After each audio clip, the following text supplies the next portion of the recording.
আলহামদুলিল্লাহ আমাদের ছাদ বন্ধা শেষ হয়েছে। এই যে গোড়াতে করছি। এই যে ছাদ আমাদের মিস্ত্রি এই যে ফুকা খাড়াইতেছে। ফুকা যা আছে জানি একটা খাড়াইও না, সবই লাগাইলেও।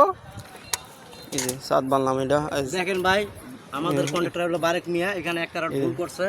আমি এই রডটা খুলতাছি। ছাদ বন্ধা ইয়ে করলাম। এই যে পাশে এই যে ইয়া করছে, পাশে ফালাইছি লট ডবল। এই যে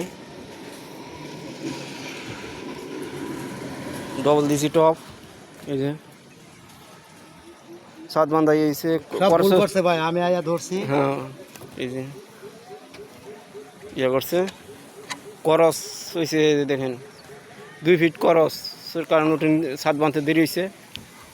এই যে লট 5 ইঞ্চি পরপর দেওয়া হয়েছে। 5 ইঞ্চি পরপর লট দেওয়া হয়েছে। এই যে আমাদের মিস্ত্রি ফুকা যা আছে, ফুকা সব খাড়ালেও ফুকা জানি একটা থাকে না। হ্যাঁ, এই যে আমাদের মিস্ত্রি। কন্ট্রাক্টর ধরেন, আমাদের কন্ট্রাক্টর এই যে ছাদ, ইউটিউবে ফেসবুকে যা আছে। এই যে আমাদের কন্ট্রাক্টর। এই যে কন্ট্রাক্টর বালাগিরে খাড়ায়ও ফুকা মুখা।